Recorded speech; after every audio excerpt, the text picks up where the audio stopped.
Railway में ऐसे कई क्वेश्चन पूछे जाते हैं जो कि आपको फ्री के नंबर देने वाले हैं। ऐसे ही क्वेश्चनों को आज हम देखने वाले हैं और ये आपके एएलपी में पूछे गए क्वेश्चन है जो कि 13 से 16 तक जितने भी आपके दिन पेपर चले थे उन सब का निचोड़ है। ठीक है, आप यहाँ पर देख सकते हैं ये 13/2/2026 अभी वर्तमान में हुए पेपर पर आधारित है। और एक बार प्लीज़ कम से कम एक बार इस वीडियो को ज़रूर देखें, मतलब पूरे क्वेश्चन ज़रूर देखें। आपके लिए इसमें बेनिफिट ही होगा। ऐसा कोई भी मतलब क्वेश्चन नहीं होगा जिसमें मैं बोलूँगा कि आप पेन उठाओ, और आपको भी नहीं लगने दूंगा कि हाँ इसमें पेन उठाने की ज़रूरत है। विश्वास मानना, बिना पेन उठाए सारे क्वेश्चन सॉल्व होंगे। बस मैं आपको समझाने के लिए पेन उठाऊंगा और ये सारे क्वेश्चन आपको फ्री के नंबर दे के जाएंगे। बस ज़रूरत है आपके समझने की। जैसे ही आपके सामने पहला ही क्वेश्चन है, अब आप इसे देखिए। यहाँ पर बोला गया है, देखो इसे सरल करना है। ठीक है, तो इसे सबसे पहले हमें करने के लिए ऑप्शन की मदद लेनी पड़ेगी। ठीक है, जैसे कि यहाँ पर 30 दिया गया है। अब आपको पता होना चाहिए 30 का मतलब क्या होता है, 3 × 10, और 10 का मतलब क्या होता है, 5 × 2। ठीक है, तो अब यहाँ पर 5 का मल्टीपल और 2 का मल्टीपल जब जाके आपका 10 बनता है, तो आप मुझे एक बात बताइए, आपको यहाँ पर कहीं 5 दिख रहा है? देखो 5 और मतलब 30 तो जब आएगा ना, जब यहाँ पर कहीं भी 0 होगा या 5 होगा। तो यहाँ पर तो कहीं 5 है नहीं है, आप यहाँ पर देख सकते हैं यहाँ पर कहीं भी 5 नहीं बन रहा है। इसका मतलब क्या है, ये हमारा उत्तर नहीं होगा। अब दूसरा देख लेते हैं, ये है 19। 19 का मतलब क्या होता है, 19 का मतलब होता है, सॉरी 38 का मतलब क्या होता है, 19 × 2। मतलब ये जो है क्वेश्चन, इसमें जरूर 19 होना चाहिए क्योंकि ये एक प्राइम नंबर है और तभी जाकर इसका उत्तर हो सकता है। ठीक है, तो अब यहाँ पर देखो, क्या इसमें 19 का भाग जा रहा है? नहीं। क्या इसमें जा रहा है? नहीं। क्या इसमें जा रहा है? क्या इसमें जा रहा है? नहीं जा रहा है। तो यह भी हमारा उत्तर नहीं होगा। ठीक है, अब दूसरी बात, यहाँ पर देखो 26। अब यहाँ पर क्या आपको कहीं लग रहा है कि 13 का मल्टीपल है या 13 का कोई भी यहाँ पर गुणा हो रहा है? आप यहाँ पर चेक कर सकते हैं। 13, देखो 13 का यहाँ भाग जा रहा है? नहीं। 13 के यहाँ पर भाग जा रहा है? नहीं। क्या यहाँ पर 13 का भाग जा रहा है? नहीं जा रहा। तो ये भी हमारा उत्तर नहीं होगा। अब आपको यहाँ पर सॉल्व करने की कोई ज़रूरत नहीं है, यही आपका उत्तर बन जाएगा। और वो कैसे बन जाएगा, देखो पहली बात तो ये जो 14 है, इसे आप अच्छे से देखिए, यहाँ पर 14 बन रहा है। देखो 168 में कितनी बार जाता है, 14 × 14, 14 दूनी 28, मतलब ये 12 बार जा रहा है। तो जो भी हमारा उत्तर होगा वो हमारा 28 होगा। ठीक है, 14 का मल्टीपल होगा। तो ऐसे आपको क्या करना है, अपने ऑप्शन पर ज़्यादा नज़र डालनी है।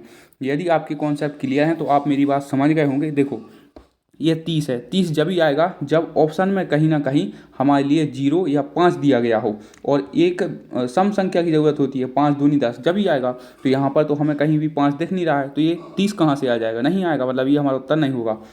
अब 38, 38 का मतलब क्या होता है, 19 × 2, मतलब ऑप्शन में कहीं ना कहीं हमें 19 दिखना चाहिए, तब जाके हमारा उत्तर 38 आएगा।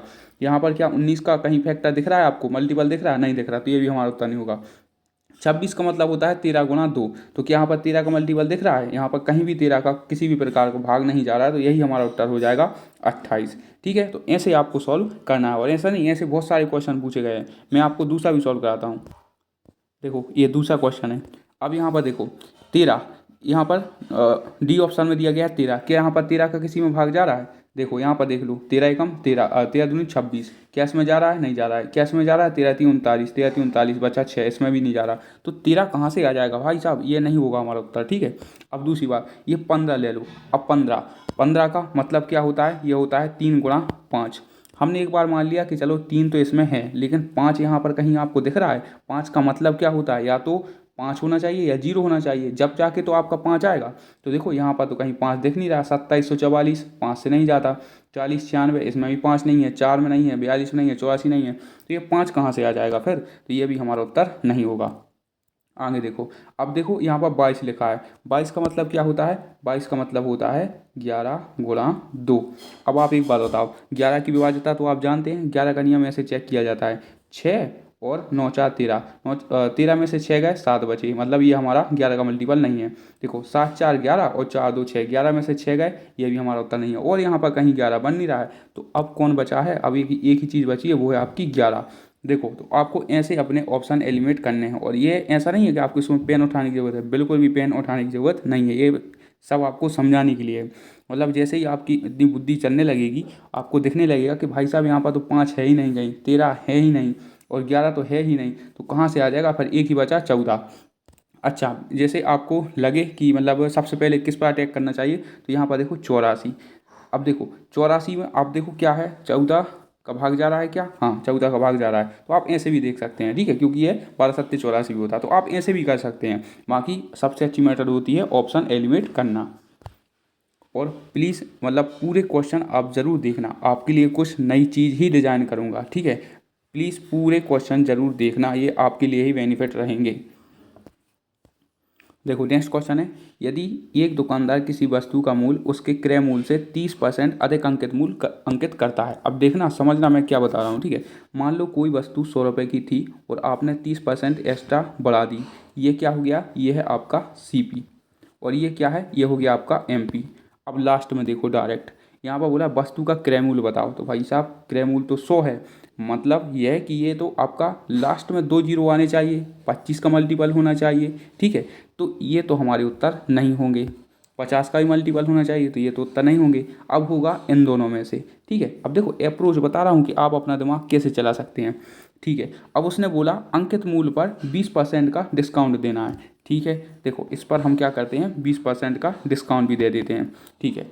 अब उसके बाद में 32 का लाभ होता है, 32 का लाभ होता है। अब एक बात बताओ, यहाँ पर तो एक एक अंक है और 32 कैसे आ सकता है, 7 का गुणा करने पर कहीं भी 32 आ सकता है, नहीं आ सकता। तो 8 का मल्टीपल करने पर 32 आएगा, तो यही हमारा उत्तर हो जाएगा, ठीक है। कैसे हो जाएगा देखो, फिर आप अपने मन से भी कर सकते हैं। ये 2 जीरो से आपके 2 जीरो कट गए, तो यह दूनी कितना होता है, ये होता है आपका 26। 130 में से 26 गए, कितने बचे 4, मतलब ये हो गया आपका क्या, न्यू MP, मतलब मार्क प्राइस। अब 100 रुपये की चीज़ जब आप 104 में बेचेंगे तो कितने का लाभ होगा, 4 का, जबकि यहाँ पर कितना दिया गया है 32। तो 4 की वैल्यू 32 है, 1 की वैल्यू कितनी होगी 8। उसने पूछा कि आपसे क्रय मूल्य 8 का गुणा आप 100 में कर देंगे तो क्या हो जाएगा 800। कहने का मतलब ये है कि ये सारी चीज़ें आपके माइंड में चलनी चाहिए। एक बार फिर रिपीट कर देता हूँ, देखो उसने बोला है कि वस्तु का मूल्य उसके क्रय मूल्य से 30% अधिक अंकित किया, ठीक है। अब अंकित तो कर दिया, अब उसके बाद में कुछ डिस्काउंट भी दे रहा है, ठीक है। अब देखो हमें पता है कि CP 100 है, तो हमारा जो भी उत्तर होगा या तो 25 का मल्टीपल, 5 का, किसी का भी होना चाहिए, मतलब 25 या 50 या 100 का मल्टीपल होना चाहिए। तो ये तो दो हमारे उत्तर नहीं होंगे। अब बचा क्या, ये दो। अब यहाँ पर 7 है और 8 है। अब इस लाइन से हमें समझ में आ गया, उसने बोला 32 का लाभ है, तो अब 7 का कोई भी गुणा कर लो आप, 32 नहीं आएगा। 8 का गुणा करने पर 32 आ जाता है, तो यही हमारा उत्तर हो जाएगा। अब और आगे चलें, और वीडियो अच्छा लग रहा हो तो आप लाइक भी कर सकते हैं। और भी अच्छे अच्छे क्वेश्चन मैंने डिजाइन करे हैं, आप रुकना, पूरा वीडियो ज़रूर देखना, इसमें आपको बहुत सारी ऐसी चीज़ें मिलेंगी जो आपको बहुत बेनिफिशियल रहेंगी। देखो जैसे कि ये क्वेश्चन है, अब उसमें क्या बोला, एक कस्बे की जनसंख्या पहले वर्ष 25% की वृद्धि हुई, फिर दूसरे वर्ष में 20% की कमी हुई, तीसरे वर्ष में 10% की वृद्धि हुई। प्रारंभिक जनसंख्या 50,000 थी, तो 3 वर्ष बाद जनसंख्या कितनी होगी। देखो यदि मैं क्वेश्चन करता तो मैं सिर्फ एक ही चीज़ देखता, 10% की वृद्धि, यानी जो भी मेरा उत्तर होगा वो क्या होगा, 11 का मल्टीपल होगा, और यही हमारा उत्तर है, क्योंकि इसी में 11 का भाग जा रहा है, ठीक है। अब आपको मैं समझाता हूँ, देखो 50,000 है जनसंख्या, 1 2 और 3। अब इसमें क्या हुई, 25% की वृद्धि यानी 125, और फिर दूसरे पास 20% की कमी यानी 80, और तीसरे पास 10% की वृद्धि यानी 110। अब हमें एक बात बताओ, देखो ये होती हैं अभाज्य संख्याएं, ये कहीं नीचे किसी भी संख्या से नहीं कटेंगी, ठीक है। ये नीचे किसी भी संख्या से नहीं कटेंगी, ठीक है ना। जैसे हो गया 11 हो गया, 7 हो गया, 3 हो गया, ये ठीक है। तो क्या होगा, जो हमारा ऑप्शन होगा उसमें ये जरूर आएंगी। तो एक ही ऑप्शन है जिसमें 11 का भाग जा रहा है, 11 पौने 55, और किसी में भी आपका 11 का भाग नहीं जा रहा है। तो आपको ऐसे सॉल्व करना है। आपने यहाँ पर देख लिया 10% की वृद्धि हो रही है, तो यही हमारा उत्तर होगा, ठीक है। और यदि 10% की कमी होती तो आप 90 का 9 का भी मल्टीपल देख सकते हैं। तो ऐसे आपको क्वेश्चन जल्दी सॉल्व करना है, और जो भी शेष समय है वो दूसरे सब्जेक्ट को दीजिए। देखो जैसे कि ये सेम दूसरी चैप्टर में पूछा गया, यहाँ पर क्या बोला है, किसी वस्तु पर 20% और 10% के क्रमिक डिस्काउंट के बाद उसका मूल्य 72,000 है, ठीक है। इसका आप पहले बेसिक समझो, ठीक है। आपको क्या करना है, आपको 72 लाना है, ठीक है, 72,000 7200 लाना है। तो आप बताओ, देखो ये 20% है, तो 20% का डिस्काउंट दिया मतलब 80, ठीक है, और 10% का डिस्काउंट दिया यानी 90, ठीक है। अब एक बात बताओ, ये 2 जीरो से एक और 1 जीरो से आपका एक कट गया, ठीक है ना। अब एक बात बताओ, 8 नाम 72, ठीक है ना। अब आपको 72 चाहिए है, तो आप किसका गुणा करें कि आपको 72 ही मिल जाए। ठीक है, तो ऑप्शन देखो, क्या 8 नाम 72 का गुणा 9 में करेंगे तो ये 72 मिल जाएगा, नहीं मिलेगा। 11 में करेंगे तो 72 मिलेगा, नहीं मिलेगा। 8 नाम 72 का गुणा 1 में करेंगे, क्या 7200 मिल जाएगा, हाँ मिल जाएगा। क्या 12 का गुणा 12 में करेंगे तो 72 मिल जाएगा, नहीं मिलेगा। तो यही हमारा उत्तर हो जाएगा। ऐसा भी हो सकता है कि आपको इसमें समझ में ना आया हो। ठीक है, एक काम करते हैं, दूसरे तरीके से समझते हैं। ठीक है,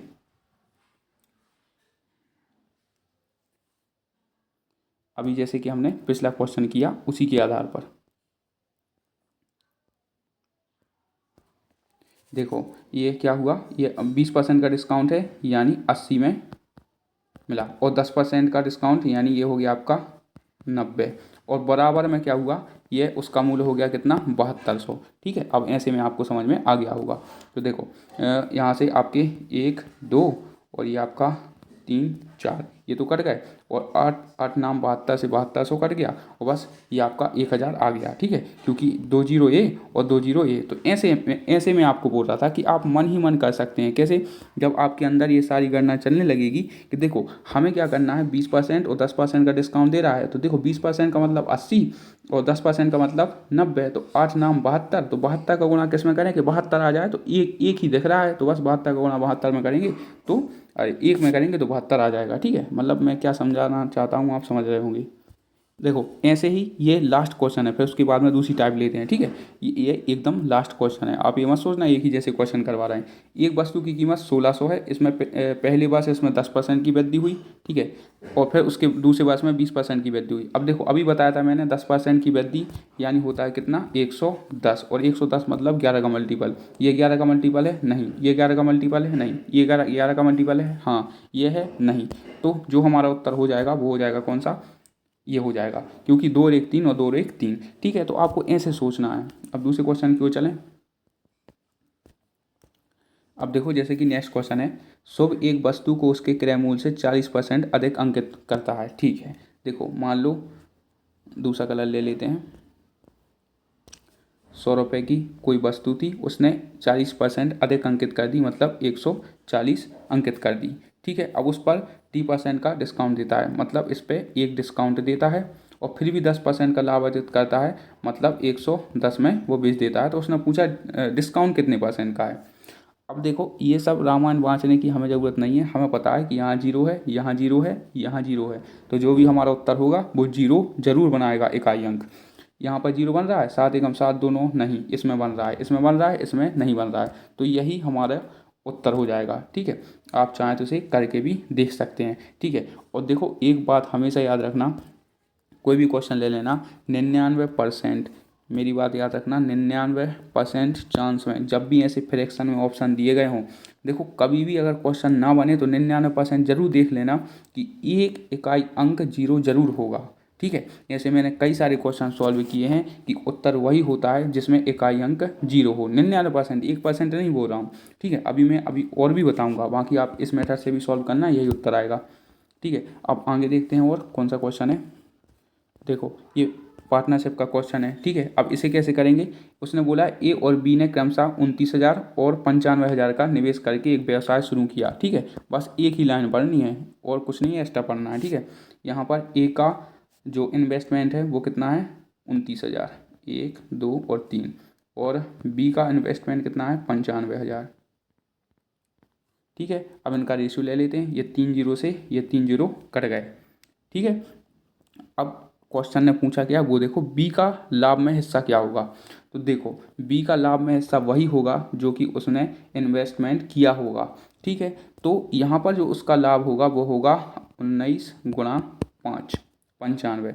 मतलब जो भी हमारा उत्तर होगा वो 19 का मल्टीपल जरूर होगा, क्योंकि अब जब आप कोई वैल्यू निकाल कर आएंगे, ठीक है, ये सारा जो आपको डाटा दिया गया है, ये सारा डाटा आपको दिया गया है, इससे आप कोई एक वैल्यू निकाल कर लाएंगे। ठीक है, और फिर आप जब इसमें 95 में गुणा करेंगे तभी जाकर आपका उत्तर आएगा। और 95 में गुणा करने से क्या मतलब है, 19 गुणा 5, मतलब 19 एक अभाज्य संख्या है, तो वो हमारे उत्तर में जरूर आएगी। तो 19 का मल्टीपल हम डायरेक्ट देखेंगे। इसमें क्या जाता है, इसमें 19 का भाग नहीं जाता, इसमें जाता है 19 का भाग, इसमें आपको 19 का भाग नहीं जाता, इसमें आपको 19 का भाग नहीं जाता। यही हमारा उत्तर बन गया। ठीक है, तो आपको ऐसे सेकंडों में क्वेश्चन सॉल्व करने हैं। वीडियो अच्छा लगे, आपको ट्रिक अच्छी लगे तो लाइक करते जाइए, और ना लगे तो कोई बात नहीं। अब आ जाते हैं सबसे इम्पोर्टेंट सवाल। देखो, भाग के एक प्रश्न में भाजक का 10 गुना है, शेषफल का 6 गुना है। यदि शेषफल 25 है तो भाज्य क्या होगा। देखो, हमेशा याद रखना, जब भी ऐसा क्वेश्चन आए और यदि आपको इसकी मेथड ना पता हो तो हमेशा एक बात याद रखना, और वो ये है कि शेषफल जो भी दिया गया हो वो उत्तर जरूर होगा, मल्टीपल जरूर होगा। उसने क्या पूछा है, भाज्य, तो शेषफल क्या होगा, भाज्य का मल्टीपल जरूर होगा। ठीक है, तो मतलब जो भी हमारा उत्तर होगा वो शेषफल मतलब 25 का मल्टीपल जरूर होगा। ठीक है, क्या इसमें 25 का भाग जाता है, नहीं जाता। क्या इसमें जाता है, नहीं जाता। एक ही ऑप्शन है जिसमें 25 का भाग जाता है, इसमें आपका भाग नहीं जाता। तो ये हमारा उत्तर बन जाएगा। बस आपको क्या रखना है, शेषफल याद रखना है। और ऐसे बहुत सारे क्वेश्चन पूछे गए हैं। मैं आपको एक और क्वेश्चन बताता हूँ इसी के आधार पर। देखो, ये क्वेश्चन है, भाग के एक प्रश्न में भाजक भागफल का 2 गुना है और शेषफल का 4 गुना है। यदि शेषफल 22 है तो भाज्य कितना होगा। अभी मैंने क्या बताया कि आपको देखना है क्या, भाजक। ठीक है, अरे सॉरी, शेषफल देखना है आपको। तो शेषफल यहाँ पर कितना दिया गया है, 22। तो जो भी हमारा उत्तर होगा वो हमारा 22 का मल्टीपल, यानी 22 क्या होता है, 22 होता है आपका 11 गुणा 2। 11 का भाग जाना चाहिए। क्या इसमें जा रहा है, 8 2 10, 9 3 12, नहीं। इसमें 9 8 17, 8 3 11, नहीं। इसमें जा रहा है 9 8 17, 9 3 12, नहीं। 8 4 12, 9 3 12, ये आपका करेक्ट उत्तर बन जाएगा। बस आपको जब भी ऐसा क्वेश्चन आए आपको क्या करना है, मेथड नहीं पता ना भी हो तो आप क्या कर सकते हैं, शेषफल जो भी हो उसका मल्टीपल आप उत्तर में लगा सकते हैं। ठीक है, अब आगे चलें। एक नया क्वेश्चन है। देखो, जैसे कि ये क्वेश्चन है और इसे कैसे करेंगे वो देखो। जैसे कि एक एक जैसी 12 वस्तुओं का क्रय मूल्य 960 है। ठीक है, अब देखना, देखो 12 पुस्तकों का क्रय मूल्य कितना दिया गया है, ये दिया गया है आपको 960। और 960 का मतलब क्या होता है, 16 गुणा 6। देखो, देखना, पकड़ना मैं क्या बता रहा हूँ। और एक जैसे 8 पेनों का मूल्य क्या दिया गया है, यह दिया गया आपको 320। 320 का मतलब क्या होता है, 16 गुणा 2। अब उसने आपसे पूछा क्या है, 15 और 10 पेनों का मूल्य क्या बताइए, मूल्य क्या होगा आपको बताना है। अब एक बात सोचो मित्र, देखो यहाँ पर 12 पुस्तकों का मूल्य 96 है जो कि 16 का मल्टीपल है। 8 पेनों का क्रय मूल्य 32 है, मतलब जो भी 16 का मल्टीपल है। तो आप कुछ भी कर लो, ठीक है, कोई भी रामायण बाँच लो, 15 पुस्तक और 10 पेनों का मूल्य जो होगा वो 16 का मल्टीपल ही होगा। ठीक है ना। देखो, ऐसा तो होगी ना, 15 का गुणा करके आप 32 बना देंगे, 12 का गुणा करके 32 बना देंगे, 18 का गुणा करके 32 बना देंगे। ऐसा तो होगा नहीं, जो भी होगा आपका 16 का मल्टीपल होगा। और एक ही ऑप्शन है जो कि हमारा 16 का मल्टीपल है, और यही हमारा उत्तर होगा। ठीक है, तो ऐसे आप अपना बेसिक दिमाग लगा कर भी आप क्वेश्चन सॉल्व कर सकते हैं। ठीक है, अब आगे चलें। मैं सोच रहा हूँ कि ज़्यादा वीडियो लंबा ना हो, ठीक है, आपका भी समय ख़राब ना हो। अब देखो, जैसे कि ये क्वेश्चन है, और ये क्वेश्चन बहुत लोग, मतलब आपने देखो, एक बहुत सारे टीचर ने देखा होगा कि आपको बताते हैं ना, वो बहुत लंबी मेथड होती है, मतलब ये फॉर्मूला वार्मूला होता है। अब देखो मेरी सुनो, मैं कैसे करता। यहाँ पर क्या बोला गया, यहाँ पर बोला गया 10, यहाँ पर बोला है 20, और यहाँ पर दिया गया कितना, 15। अब देखो 20 और 10 30, और 10 40, और 5 45। ये अगर ऐसे ही जोड़ें तो हम 45 बन रहा है। लेकिन ये क्या होता है, ये आपका सीआई पर काम करता है। तो क्या होगा, 45 से थोड़ा बड़ा आएगा, ज़्यादा बड़ा नहीं आएगा। ऐसा नहीं कि इसमें 10 की इंक्रीमेंट हो जाएगा, नहीं, थोड़ा कम ही, मतलब थोड़ी कम ही वृद्धि होगी, लेकिन ज़्यादा वृद्धि नहीं होगी। तो 45 से ये तो बिल्कुल ही कम है, मतलब थोड़ा ही कम है।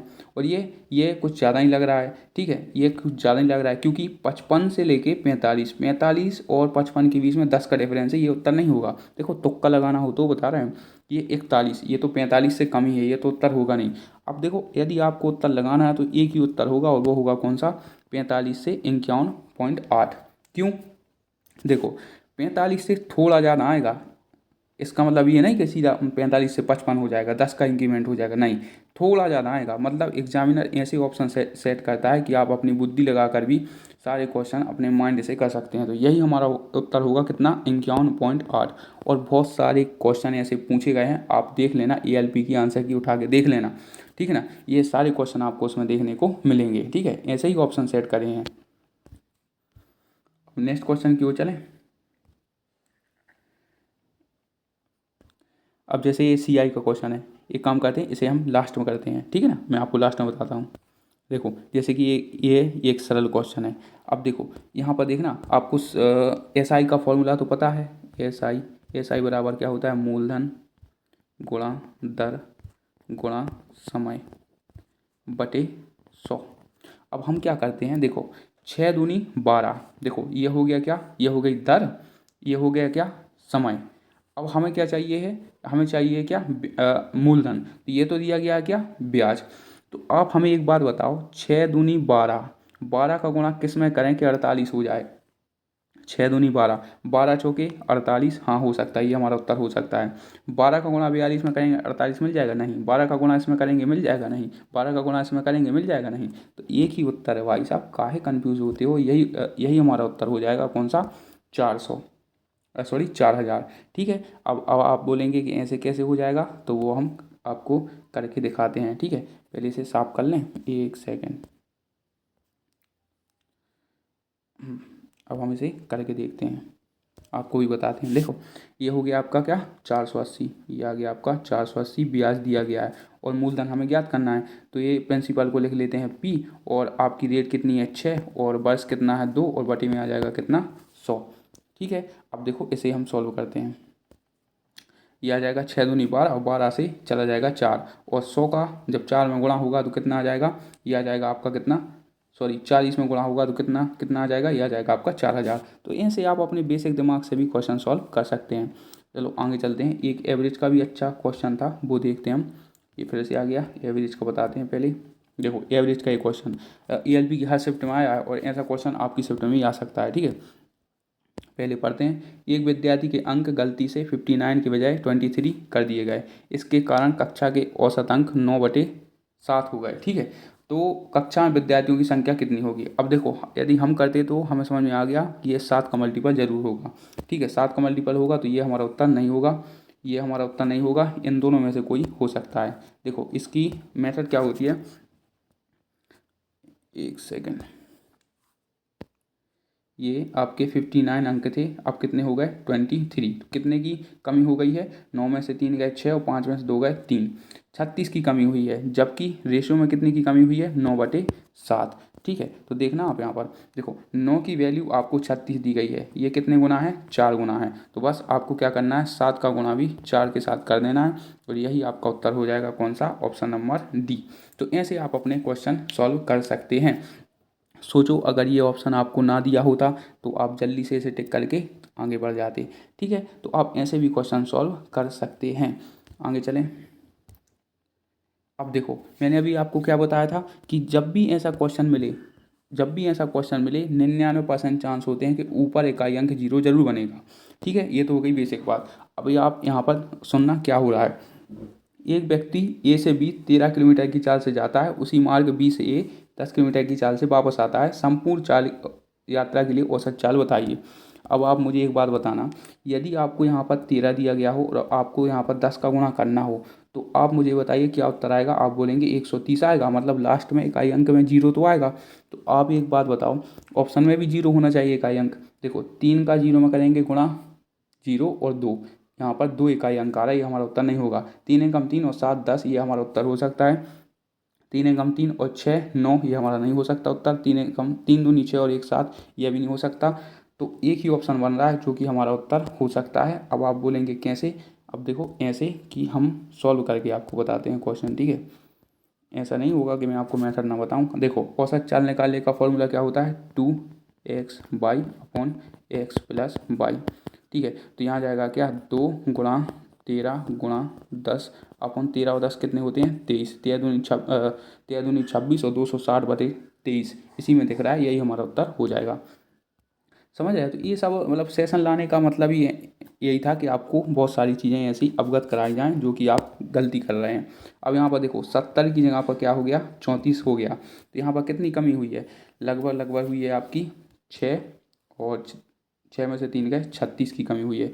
जबकि आपसे क्वेश्चन कितनी बोल रहा है 4/3 की। तो 4 की वैल्यू कितनी दी गई है 36, यानी ये आपका 9 गुना 9 का, और 9 का गुणा हम 3 में करेंगे तो कितना आ जाएगा 27। और देखो आपको इसको भी देखने की कोई ज़रूरत नहीं थी, क्योंकि आपको यहाँ पर दिख गया ना 3 का मल्टीपल हमारा उत्तर होगा, तो यहाँ पर कोई भी वैल्यू 3 से नहीं कट रही है सिर्फ इसके सिवाय। तो आप ऐसे जल्दी से जल्दी क्वेश्चन सॉल्व कर सकते हैं। अब और देखें कि कोई क्वेश्चन रह तो नहीं गया है, फिर हम आपके लिए भी एक क्वेश्चन लेकर आए थे, आपको भी उसका उत्तर बताना है, ठीक है। चलो एक क्वेश्चन और बचा है। देखो यहाँ पर बोला गया है, एक ठोस बेलन का आयतन 5236 है, उसकी ऊंचाई 34 सेंटीमीटर, ठोस बेलन का संपूर्ण पृष्ठीय क्षेत्रफल ज्ञात करो। और उत्तर बताना है आपको। पाई की वैल्यू 22/7 रखनी है। अब पाई की वैल्यू 22/7 है, इसका मतलब क्या होगा, जो भी हमारा उत्तर होगा वो 22 का मल्टीपल होगा। 22 मतलब होता है 11 × 2। जो भी उत्तर होगा उसमें 11 का भाग जरूर जाना चाहिए। इसमें जा रहा है क्या, 8 4 12, 12 में से एक गए 11, ये हमारा उत्तर हो जाएगा। और इसमें इसमें आपका 11 का भाग नहीं जा रहा, इसमें आपका 11 का भाग नहीं जा रहा, इसमें आपका 11 का भाग नहीं जा रहा है। तो एक ही ऑप्शन है जिसमें हमारा 11 का भाग जा रहा है, यही हमारा उत्तर हो जाएगा। और देख लेते हैं कोई क्वेश्चन रहा हो। देखो जैसे कि ये क्वेश्चन है, अभी मैंने आपको बताया था कि मतलब बहुत सारे क्वेश्चन ऐसे होते हैं जिसमें इकाई अंक आपका 0 बनता ही है, और ये सारे क्वेश्चन पूछे गए हैं, ठीक है, ये एलपी में। तो और सब में आपका इकाई अंक 0 बन रहा है, ठीक है। वैसे भी हम करके देख लेते हैं। देखो एक काम को 15 दिनों में कर रहा है, बी एक काम को 20 दिनों में कर रहा है। अब जब आप 15 का गुणा 20 में करेंगे तो 15 दूनी 30, मतलब इकाई अंक 0 तो बनना चाहिए यार, ठीक है। तो बस 0 देख लेते हैं। 7 7 7 49, ये नहीं बन रहा। 7 × 5 = 35 और 3 नहीं, 7 × 4 = 28 और 3 नहीं, 8 × 7 = 56 और 4 60। बस आंख बंद करके और इसी को लगा के आ जाना, यही आपका उत्तर बन जाएगा, ठीक है। अब और आगे चलें, ऐसे आपको क्वेश्चन उड़ाने हैं हवा में, और भी देख लेते हैं।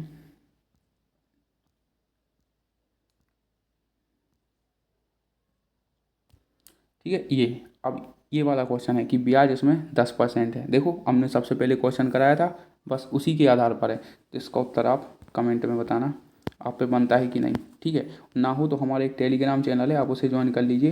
वो डाउट ग्रुप है, उसमें बहुत सारे क्वेश्चन ऐसे आपसे मतलब नहीं बनते, तो आपके लिए घबराने की बात नहीं है। आप वहाँ पर लेकर आइए, उसमें आपको बता दिए जाते हैं, ठीक है। और एक क्वेश्चन और है जो आपके लिए लेकर आए थे, वो मैं आपको बताता हूँ। एक क्वेश्चन ये रहा आपके होमवर्क के लिए, इसका उत्तर आप कमेंट में ज़रूर बताना, ठीक है। कमेंट में आप बता सकते हैं इसका उत्तर, ठीक है गाइस। और आपको सेशन अच्छा लगा हो तो आप लाइक भी कर सकते हैं, ठीक है। और बाकी आप हमारे टेलीग्राम चैनल से भी जुड़ सकते हैं। हमारे टेलीग्राम चैनल का नाम दी राहुल कॉन्सेप्ट्स है। पिन आपको टेलीग्राम चैनल पर आपको मिल जाएगी, मतलब जो यूट्यूब चैनल है ना, आप अब वहाँ पर क्लिक करेंगे तो आपको टेलीग्राम की लिंक मिल जाएगी। और कोई भी क्वेश्चन है तो आप मुझे भेज भी सकते हैं। और ये क्वेश्चन आपका 13 फरवरी 2026 को पूछा भी गया है, ठीक है। ऐसा नहीं है कि कोई पुराना क्वेश्चन है, अभी लेटेस्ट क्वेश्चन है। और देखो अभी आने वाली है क्या आपकी आरआरबी एनटीपीसी की आंसर की। और यदि उसमें आप चाहते हैं कि मतलब ऐसे ही कुछ क्वेश्चन ऐसे छांट कर लाए जाएँ आपके पास, तो आप ज़रूर बताना, उसकी आंसर की आने के बाद मैं क्वेश्चन कराऊंगा। और अभी क्या हुआ, जेई और टेक्नीशियन के भी एग्ज़ाम हुए हैं, तो उसमें भी बहुत सारे क्वेश्चन ऐसे हुए हैं। तो आप कमेंट करके बता सकते हैं, तो मैं एक अलग से सेक्शन लेकर आऊँगा जो आपके लिए बहुत बेनिफिशियल रहेगा। अगर मेहनत अच्छी लगी हो तो आप लाइक कर सकते हैं।